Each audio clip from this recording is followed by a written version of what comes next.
أعوذ بالله من الشيطان الرجيم بسم الله الرحمن الرحيم اللهم اجعلنا من الذين آمنوا وعملوا الصالحات وتواصوا بالحق وتواصوا بالصبر آمین یا رب العالمین۔ سب کو السلام علیکم ورحمۃ اللہ۔ سورۃ العادیات مکی صورت ہے اور اس میں 11 آیات ہیں۔ اس کا کچھ پس منظر اگر ہم تھوڑا سا اس کو سمرائز کریں تو اس میں آخرت کے انکار کے حوالے سے بات ہے اور انسان کے رویے پر اللہ تعالیٰ نے بات کی ہے کہ انسان اللہ تعالیٰ کی ناشکری کرتا ہے تو کس طرح کرتا ہے، اور وہ مال کی محبت میں گرفتار ہے۔ یعنی یہ کچھ آیات ایسی ہیں جو جن کا یہ ایڈریس جس میں اللہ تعالیٰ کر رہے ہیں، اور ہم اس میں یہ بھی دیکھیں گے کہ جو شروع کی 5 آیات ہیں اس میں اللہ تعالیٰ نے جو منظر کشی کی ہے، جو اللہ تعالیٰ سین کریٹ کر رہے ہیں، وہ جس طرح سے ان کو پیش کیا ہے اور گھوڑوں کی جو صفات اللہ تعالیٰ نے بتائی ہیں، تو ہم اسے بھی سمجھیں گے انشاءاللہ کہ اللہ تعالیٰ نے کیوں گھوڑوں کی قسم کھائی اور کیوں اس طرح سے اتنی تفصیل اس کی شیئر کی، اور اس کے بعد جا کر کہیں 5 آیات کے بعد جا کر اصل مدعا یا اصل سبجیکٹ پر آئے کہ جو اللہ تعالیٰ ایڈریس کرنا چاہ رہے تھے۔ جہاں پر قسم ہوتی ہے اس کے بعد، یعنی جہاں پر وا کا لفظ آتا ہے تو وہ اصل میں قسم کے لیے استعمال ہو رہا ہوتا ہے، اور اس کے بعد جب اصل بات شروع ہوتی جس پر قسم کھائی جاتی ہے تو اسے جواب قسم کہتے ہیں۔ ٹھیک ہے، اس کو شروع کرتے ہیں۔ بسم اللہ الرحمن الرحیم۔ پہلی آیت ہے والعادیات ضبحا، کہ وا قسم ہے العادیات سر پہ دوڑنے والے گھوڑوں کی، ضبحا جو ہانپ اٹھاتے ہیں یا جو پھنکارے مارتے ہیں، یعنی قسم ہے ان گھوڑوں کی جو پھنکارے مارتے ہوئے دوڑتے ہیں۔ اچھا، یہاں پر والعادیاتی ضبحا ہے، یعنی بظاہر یہاں پر گھوڑوں کا ذکر نہیں ہے، تو اس میں کچھ علماء نے اس سے اونٹ بھی مراد لیے ہیں، لیکن زیادہ تر آراء یہ ملتی ہیں اور زیادہ تر مفسرین کی رائے یہ ہے کہ اس سے مراد گھوڑے ہی ہیں، اور اس کی وجہ یہ بھی ہے کہ آگے جو صفات ہیں اور آگے جو کریکٹرسٹکس اللہ تعالیٰ بتا رہے ہیں وہ دراصل گھوڑوں کی ہوتی ہیں۔ اب یہاں جو والعادیات ہے اس کے بارے میں آتا ہے کہ یہ فیمیل ہارسز ہیں، یعنی والعادیات اصل میں مؤنث کا ہے، جمع مؤنث ہے، اور فیمیل ہارسز کے بارے میں بات ہے، اور فیمیل ہارسز کا ذکر اللہ تعالیٰ اس لیے بھی کر رہے ہیں کہ جو عرب تھے، جو اہل عرب تھے، وہ گھوڑیوں کو زیادہ اہمیت دیتے تھے گھوڑوں کی نسبت، یعنی پریفر کرتے تھے فیمیل ہارسز کو۔ کیونکہ وہ زیادہ تیز بھاگتی تھیں میدان جنگ میں، اور ان کی سپیڈ زیادہ تیز ہوا کرتی تھی، تو فیمیل ہارسز کو ترجیح دیا کرتے تھے، ان کو پرائورٹی دیا کرتے تھے، تو اس لیے اللہ تعالیٰ نے والعادیات کا لفظ استعمال کیا ہے۔ اچھا، اس کو آگے بڑھنے سے پہلے یہ بھی تھوڑا سمجھ لیتے ہیں کہ عرب کے نزدیک، یعنی وہاں کے لوگوں کے لیے گھوڑوں کی بہت زیادہ غیر معمولی اہمیت تھی، اور جیسے آج آپ کے لیے کوئی، یعنی کچھ لوگوں کی یعنی گاڑی کی ایک بہت اہمیت ہے نا سواری کے طور پہ، اور ہر شخص چاہتا ہے کہ اس کے پاس اچھی سے اچھی گاڑی ہو۔ بالکل یوں سمجھ لیں کہ اس وقت عرب کے لوگوں کے لیے گھوڑوں کی بہت زیادہ اہمیت تھی۔ گھوڑے ان کی، یعنی ان کی بہت ساری چیزوں کا مرکز ہوا کرتے تھے، ان کی شاعریاں گھوڑوں پہ ہوا کرتی تھیں، اور ان کے لیے ایک اہم درجہ رکھا کرتے تھے گھوڑے۔ تو اللہ تعالیٰ نے ان کی اسی نفسیات کو سمجھتے ہوئے گھوڑوں کی مثال دی ہے، کہ کیونکہ وہ ان سے قریب تر تھے اور اپنے آپ کو ریلیٹ کر سکتے تھے اس مثال سے۔ تو والعادیات، اور پھر یہ جو لفظ عادیات ہے یہ عدو سے نکلا ہے، یعنی اینیمٹی سے، دشمن سے، یا اس کے بارے میں یہ بھی آتا ہے کہ جب آپ دشمن کے پیچھے دوڑتے ہیں تو اس وقت آپ بس دوڑتے چلے جاتے ہیں نا، آپ کو نہیں پتا ہوتا کہ آپ کے آگے پیچھے کیا ہے، بس آپ کا ٹارگٹ یہ ہوتا ہے کہ آپ نے دشمن کے پیچھے جانا ہے۔ جیسے یہاں پر ہے نا کہ سر پہ دوڑنے والے گھوڑوں کی مطلب بس جو بھاگا چلا جائے، جس کو ارد گرد کا کوئی ہوش نہ ہو، تو وہ کیا ہے، ولادی، یعنی وہ عدو ہے، عادیات ہے۔ اچھا، پھر اس کے بعد عادیات کے بارے میں یہ بھی آتا ہے کہ اس کے آگے، یعنی آگے جو 4 آیات ہوں گی یا یہ جو پوری 5 آیات ہیں، اس میں ہم دیکھیں گے کہ اللہ تعالیٰ ان کی صفات بیان کریں۔ جیسے ضبحا ہے تو یہ ضبح سے نکلا ہے، ٹھیک ہے، اور یعنی ضاد با ہا، تو دبح سے مراد یہ ہے کہ وہ خاص آواز نکالنے کے لیے لفظ آتا تھا جو گھوڑے جب ہانپتے تھے نا، مطلب جب آپ کا سانس بہت زیادہ پھول رہا ہوتا ہے تو آپ ہانپتے ہیں، ٹھیک ہے، تو جب گھوڑے ہانپتے ہیں تو وہ جو اپنے نتنوں سے، اپنے نوسٹرل سے جو آواز نکالتے ہیں وہ اصل میں دبح کہتے ہیں اسے. تو یہ ہے کہ یہ اسی سے ریلیٹ کرتے ہوئے دبحن ہے، ٹھیک ہے، یعنی والعادیاتی ضبحا، کہ ان گھوڑوں کی جو پھنکارے مارتے ہوئے دوڑتے ہیں. پھر دوسری آیت میں ہے فالموریاتی قدحا، فالموریات یعنی پھر آگ نکالنے والوں کی، قدحا پتھر جھاڑ کر، یا یہ کہ پھر اپنی ٹاپوں سے چنگاریاں جھاڑتے ہیں. اب یہ جو یعنی یہ جو گھوڑے ہیں یہ رات کے وقت دوڑتے ہیں عموماً، اور وہ جب دوڑتے ہیں تو ان کے دوڑنے سے جیسے اسپارکس نکلتے ہیں، آپ کو لگے گا کہ جیسے وہ آگ کے اسپارکس ہیں. تو یہاں پر جو موریات کا لفظ ہے یہ ایرا سے نکلا ہے، ایرا سے، یا ایرا ان کہہ لیں. تو اس کا مطلب یہ ہے کہ کسی چیز سے آگ نکالنا، یا جیسے فلیمز نکل رہے ہیں یا اسپارک ہو رہا ہے کسی روشنی کا یا آگ کا، تو وہ ایرا ہے. اور قدح کا مطلب یہ ہے کہ ضرب لگانا یا کسی کو ٹھوکر لگانا، یا ایک چیز اگر دوسری چیز سے ٹکراتی ہے تو اس کو بھی قدح کہا جاتا ہے. تو یہ بات ہے کہ وہ اپنی، یعنی جب وہ دوڑتے ہیں اس طرح سے تو وہ جو ان کی دوڑنے کی، ان کی جو اسٹیپس کی آواز ہے، ان کی جو ٹاپوں کی آواز ہے، وہ اتنی تیزی سے ہوتے ہیں کہ اس سے جیسے شرارے، مطلب شرارے سے مطلب کہ فلیمز جیسے آگ کے ہوتے ہیں نا، وہ چنگاریاں ان کی نکلتی ہیں. تو یہ کیا ہے؟ فالموریاتی قدحا. اور یہاں پہ جو فل ہے یعنی فل موریاتی، تو فا جب آتا ہے تو اس سے مراد یہ ہے کہ یعنی اگر وا آتا ہے، واؤ اگر آئے گا تو اس کا مطلب یہ ہے کہ اللہ تعالیٰ کوئی اور بات شروع کر رہے ہیں، کوئی الگ منظر شروع ہو رہا ہے، کوئی الگ الگ سبجیکٹ اللہ تعالیٰ اس کو ایکسپلین کر رہے ہیں. لیکن جب فا آتا ہے تو اس کا مطلب کیا ہے کہ جو پچھلا منظر ہے اسی کی کنٹینیویشن ہے، ٹھیک ہے. تو آپ یہاں دیکھیں گے فل موریاتی قدحا، پھر ہے فل مغیراتی صبحا، فاثرن به نقعا، فوسطن به جمعا، سب میں فا آ رہا ہے، ٹھیک ہے. اور پھر پانچویں آیت کے بعد اللہ تعالیٰ ان الانسان سے شروع کرتے ہیں. تو یہ جو 4 دفعہ فا ہے اس کا مطلب کیا ہے کہ یہ کنٹینیوشن ہے پچھلی بات کی. تو یعنی ایک ہی منظر اللہ تعالیٰ اسے ایکسپلین کر رہے ہیں. تو فا سے مراد یہاں پر یہ ہے. پھر اس کے بعد تیسری آیت پر آ جائیں تو فالمغیراتی صبحا. اچھا، جب ہم یہ ڈسکس کر رہے ہوتے ہیں قرآن، یعنی آیات پڑھ رہے ہوتے ہیں، تو کوشش کیا کریں کہ اپنے سامنے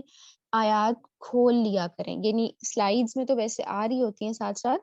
لیکن اپنے پاس قرآن میں کوئی قرآن ہو چھوٹا مصحف، یا تو موبائل میں کھول لیں چاہیں تو، یا اپنا الگ سے قرآن رکھیں جو آپ کا ذاتی قرآن ہو، جس پر آپ چاہیں تو انڈر لائن کر لیں، چاہیں تو ٹیگز لگا لیں، ہائی لائٹ کر لیں چیزوں کو. اس سے بہت فائدہ ہوتا ہے، اور آپ کو جب آپ جب بھی پڑھیں گے تو آپ کو بہت سی چیزیں ریکال ہوتی جائیں گی. تو ضرور ایسا کریں. اگر تو آپ کے پاس چھوٹا قرآن ہے، کسی بھی سائز کا قرآن ہے، تو اس کو ضرور اس کی عادت ڈالیں، اور سامنے رہے گا تو آپ کو بار بار ریلیٹ کرنا آسان ہوگا آیات کے ساتھ، ٹھیک ہے. اچھا، اس کے بعد چوتھی آیت ہے فَأَثَرْنَ بِهِ نَقْعًا. فَأَثَرْنَ اچھا نہیں، تیسری آیت پہ ہم ہیں فَالْمُغِيرَاتِ صُبْحًا. تو فَالْمُغِيرَات کیا ہے؟ پھر غارت گری کرنے والوں یا چھاپا مارنے والوں کی، اور صبح یعنی صبح کو، پھر صبح سویرے چھاپا مارتے ہیں. اب یہ یہاں پہ جو مغیرات ہے یہ اغارہ سے نکلا ہے، اور اس کا مطلب یہ ہے کہ حملہ کرنا یا چھاپا مارنا. اور صبح کا جو لفظ اللہ تعالیٰ نے استعمال کیا نا، تو اہل عرب کا یہ یعنی ان کی عادت تھی، یا ان کے یہاں یہ مطلب رائج ہو گیا تھا کہ جب انہیں کسی بستی پہ چھاپا مارنا ہوتا تھا تو وہ یہ کرتے تھے کہ رات کا جو اندھیرا تھا اس میں چل کر جاتے تھے، مطلب وہاں تک پہنچ جاتے تھے تاکہ دشمن کو پتہ نہ چلے کہ کوئی فوج آ رہی ہے. اور جیسی صبح ہوتی تھی، اور بالکل ارلی مارننگ جسے آپ کہتے ہیں صبح سویرے، وہ فوراً صبح ہوتے ہی اچانک حملہ کر دیتے تھے، اچانک ٹوٹ پڑتے تھے ان کے اوپر.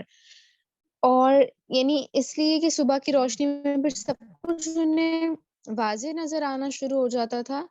لیکن صبح وہ اچانک سے حملہ کر دیتے تھے اور دشمن کو خبر بھی نہیں ہوتی تھی. تو یعنی وہ جسے کہتے ہیں نا شب خون مارنا، مطلب رات میں ان پر جا کر حملہ یعنی ان تک جا کر اپنی پوزیشن سیٹ کر لینا اور تیاری کر لینا اور صبح اچانک حملہ کر دینا. تو یہ ان کا طریقہ ہوا کرتا تھا. تو اس لیے یہاں پر یہ لفظ استعمال ہوا کہ فالمغیرات صبح، کہ وہ صبح سویرے چھاپا مارتے ہیں. ٹھیک ہے. تو عرب میں اصل میں یہ جو لفظ ہے نا صباحہ یا صباحہ، یہ مشہور ہی اس کے لیے ہو گیا تھا کہ آپ حملہ کریں یا غارت گری کریں. پھر اس کے بعد چوتھی آیت ہے فَأَثَرْنَ بِهِ نَقْعًا. فَأَثَرْنَ پھر اٹھاتے ہیں، بِهِ اس میں نقع گرد، یعنی پھر اس موقع پر گرد و غبار اٹھاتے ہیں. اب یہاں پہ فَأَثَرْنَ سے مراد ہے یعنی یہ اشارہ سے ہے. اشارہ کا مطلب ہے اٹھانا یا ابھارنا. یہ اثر کا ہے مطلب کہ آپ کوئی چیز اٹھائیں. اور نقع جو ہے وہ نقع سے ہے، اور اسے آپ کہہ سکتے ہیں کہ گرد و غبار یا کلاؤڈ آف ڈسٹ، یعنی بہت زیادہ ایک جو ایک غبار کا بادل سا بن جاتا ہے نا، اس کو نقع کہا جاتا ہے. اور یا پھر کہ اس کو بھی کہا جاتا ہے کہ کوئی چیز بہت تیزی سے جا رہی ہے، یعنی آپ اگر گرد و غبار کو دیکھیں تو وہ بہت تیزی سے ٹریول کر رہی ہوتی، تو اس کو بھی نقع کہا جاتا ہے. تو یہ کیا ہے کہ وہ یعنی جب وہ جاتے ہیں اور جب وہ چل رہے ہوتے ہیں، تو وہ جب وہ بھاگ رہے ہوتے ہیں سر پر، تو وہ اس طرح بھاگتے ہیں کہ اپنے پیچھے وہ گرد و غبار کا طوفان اٹھاتے ہوئے جاتے ہیں. پھر آگے فوسطن بہ جمعا، فوسطنا پھر گھس جاتے ہیں بھی اس میں جمعا غول یعنی فوج میں، یعنی پھر اسی حالت میں وہ مجمع کے اندر جا گھستے ہیں. اب یہ جو فوسطنا ہے تو یہ وسط سے نکلا ہے، یعنی کسی کے درمیان گھس جانا یا بالکل کسی کے مڈل میں جا کے بالکل اندر چلے جانا. اور جمع جو یہاں ہے وہ اصل میں دشمن کے لشکر کے لیے استعمال ہوا ہے جمع. اور اس کے بعد جو نقع ہے، اچھا نقع تو یہاں پہ اچھا یہ مسٹیک ہوئی ہے، فوسطن بھی جمع، تو وہ یعنی وہ اس طرح سے جاتے ہیں کہ وہ مجمع یہ بالکل بیچ میں جا کے گھس جاتے ہیں، یعنی وہ جو آندھی طوفان کی طرح آتے ہیں اور گرد و غبار کا طوفان اٹھاتے ہوئے پورے غول کی صورت میں وہ مجمع اور دشمنوں کے لشکر کے درمیان میں جا کر گھس جاتے ہیں، اور انہیں اس کی پرواہ نہیں ہوتی کہ وہ تلواریں اور نیزے انہیں زخمی کر دیں گے. یہاں پر جو بیہی ہے نا فوسط نبی ہی جمع، تو بیہی سے مراد یہاں پر یہ بھی ہے کہ امیڈیٹلی یعنی فوری طور پر انہیں کوئی جھجک نہیں ہے، کوئی ڈر نہیں ہے، کوئی ہیزیٹیشن نہیں ہے، بس وہ اس کے اندر جا کر گھس جاتے ہیں. تو یہ چار یعنی یہ جو 5 آیات ہیں، اس میں آپ یہ محسوس کریں کہ ایسا لگ رہا ہے کہ جیسے کسی کوئی جب کوئی نئی کوئی بھی چیز ریلیز ہوتی ہے، کوئی مووی آتی ہے تو اس کو کوئی ٹریلر آتا ہے اس سے پہلے، یا کوئی بھی اس طرح کی چیز آتی ہے، کوئی ہم سیشنز کر رہے ہوتے ہیں تو اس سے پہلے اس کی جھلکیاں دکھائی جاتی ہیں، یا اس کی جو ہے وہ ہیڈ لائنز دکھائی جاتی ہیں. تو بالکل اللہ تعالیٰ سمجھیں کہ ٹریلر دکھا رہے ہیں، کہ مطلب آپ سوچیں کہ اللہ تعالیٰ نے کیسے پورا سین کریٹ کیا ہے، اور کیسے ایسا لگ رہا ہے کہ کوئی بالکل اس کو فلمی انداز میں، فلمی سے مطلب یہ کہ کوئی ٹریلر کے انداز میں اس کو ایکسپلین کیا ہے کہ وہ ہارسز ہیں اور وہ جو گھوڑے ہیں وہ کس طریقے سے آوازیں نکالتے ہوئے یعنی پھنکارے مارتے ہوئے دوڑتے چلے آ رہے ہیں، اور وہ ایسے دوڑ رہے ہیں کہ ان کے فٹ سٹیپ سے چنگاریاں نکل رہی ہیں، اور پھر وہ صبح سویرے چھاپا مارتے ہیں اور وہ اتنی تیزی کے ساتھ بغیر سوچے سمجھے مجموعوں کے اندر جا کر گھستے ہیں. تو آپ اس کو فیل کریں تو آپ کو لگے گا پورا منظر کریٹ ہو رہا ہے، اللہ تعالیٰ پورا سین آپ کے سامنے پیش کر رہے ہیں. اور اس کی ایک وجہ کیا ہے کہ اللہ تعالیٰ عرب کی اٹینشن کو، ان کی توجہ کو گریب کرنا چاہ رہے ہیں، ان کو متوجہ کرنا چاہ رہے ہیں. یعنی یہ بالکل ایسا ہے کہ آپ میں سے کسی کو گاڑیوں میں انٹرسٹ ہے، کسی کو کپڑوں میں انٹرسٹ ہے، کسی کو جیولری میں انٹرسٹ ہے، کسی کو جو ہے وہ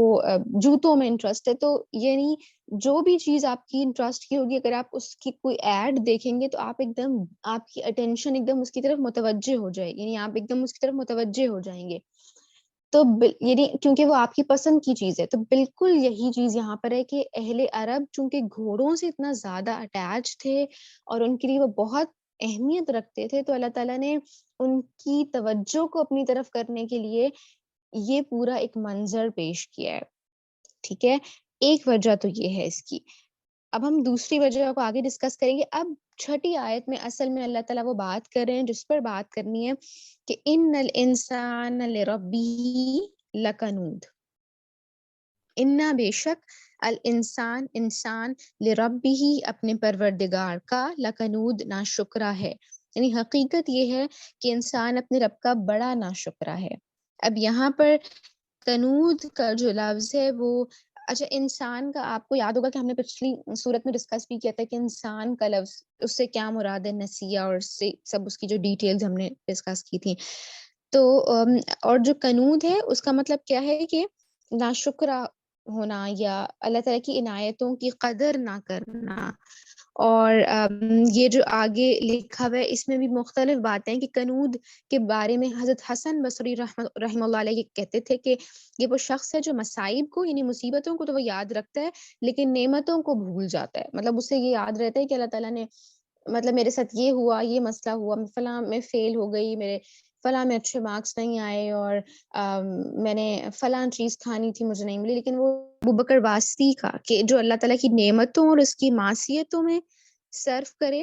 وہ کنود ہے. جو اس کی نعمتیں اللہ تعالیٰ نے اسے دی ہیں اس کو وہ نعمتوں کو گناہوں میں صرف کرے. یعنی معصیت سے مراد یہاں پر یہ ہے اللہ نے جو نعمتیں دی ہیں، میری صلاحیتیں ہیں یا میری جو اللہ تعالیٰ نے نعمتیں دی ہیں، کان ہیں، آنکھیں ہیں، دل ہے، زبان ہے، اگر میں ان کا غلط استعمال کر رہی ہوں تو یہ کیا ہے؟ یہ کنود ہے. مطلب بہت دفعہ ایسا ہوتا ہے نا کہ ہم یعنی ہمیں اللہ تعالیٰ نے، اگر آپ اس طرح سے سوچیں کہ جو کان ہے اور میں اس سے غلط چیز سن رہی ہوں، جو زبان ہے میں اس سے غلط باتیں بول رہی ہوں، میں کسی کی غیبت کر رہی ہوں، میں جھوٹ بول رہی ہوں، میں کسی کا دل دکھا رہی ہوں، تو کیا ہے کہ نعمت اللہ تعالیٰ کی ہے، اس نے بخشی ہے لیکن میں اسی کے اگینسٹ اس کو لے کر جا رہی ہوں، تو یہ کنود ہے. اسی طرح امام ترمذی رحمہ اللہ علیہ کا یہ قول ہے کہ جو شخص نعمت کو دیکھے اور منعم یعنی نعمت دینے والے کو نہ دیکھے وہ کنود ہے. یعنی اللہ تعالی نعمت تو ٹھیک ہے دی ہے لیکن اللہ تعالیٰ کا شکر گزار نہ ہو، یا کبھی کبھی انسان کا رویہ یہ ہوتا ہے نا کہ اسے لگتا ہے کہ یہ تو اس کی اپنی ہی محنت کی وجہ سے ہے، تو یہ بھی کنود ہے. تو یہ اصل میں وہ بات ہے جس پر قسم کھائی گئی ہے. یعنی جو پورا منظر کھینچا گیا تھا اس کے بعد یہ اصل بات ہے کہ ان الانسان لربہ لکنود، کہ انسان اپنے رب کا بڑا ناشکرا ہے. اور دوسری وجہ جو گھوڑوں کی یہ پوری ایکسپلینیشن تھی، اس کی وجہ یہ کہ گھوڑے تو انسان نے تخلیق نہیں کیے نا، گھوڑے تو انسان کے پھر بھی یعنی انسان کیا کرتا ہے، ان کو دانا پانی ڈالتا ہے، ان کو پھر ان سے کام لیتا ہے، لیکن گھوڑا پھر بھی اس کا اتنا وفادار ہوتا ہے کہ اس کے ہر اشارے پر اس کو سرنڈر کرتا ہے اور اوبے کرتا ہے. تو یہاں پر اصل میں اس اٹینشن دینے کا مطلب اور اللہ تعالیٰ نے جو یہ ساری بات کی ہے اس کا مطلب یہ بھی ہے کہ وہ تو اپنے رب، وہ تو اپنے جو مالک ہے یعنی جو انسان ہے اس کا غلام بنا ہوا ہے، یا اس کا اتنا زیادہ وفادار ہے، اس کے اندر اتنی زیادہ وفاداری پائی جاتی ہے. اور وہ یہ جو گھوڑے ہیں یہ عموماً یہاں پر جو گھوڑے ہیں وہ جنگی گھوڑوں کا ذکر ہے، یعنی جو جنگوں کے اندر کام آتے تھے. تو وہ تو تمہارے اتنے وفادار ہیں تو تمہاری اطاعت کو کیا ہو گیا ہے؟ یعنی تمہیں تو تخلیق بھی میں نے یعنی اللہ نے کیا ہے، اور تمہارا یعنی ہمارا تو رب بھی وہی ہے، پرورش کرنے والا وہ ہے، ہمارا خالق وہ ہے، ہمیں رزق دینے والا وہ ہے، یعنی ہمارا تو سب کچھ وہی ہے. تو پھر میری اطاعت کو کیا ہو گیا ہے اور میں اس کے سامنے ویسے سرنڈر کیوں نہیں کرتی. اور وہ جو ابھی ہم نے پڑھا کہ فوسط نبی ہی جمع اور بھی کا مطلب یہ تھا کہ وہ بس امیڈیٹلی بغیر سوچے سمجھے جا گھستے ہیں ایک حکم پر، تو میری اطاعت ایسی کیوں نہیں ہوتی کہ بس مجھے سمجھ آئے کہ یہ اللہ کا حکم ہے اور میں سرنڈر کر دوں. سرنڈر مطلب میں اس کو پورا کرنے کی کوشش کروں، یا میں یہ چاہوں کہ اللہ تعالیٰ مجھ سے راضی رہیں اور مجھ سے ناراض نہ ہوں،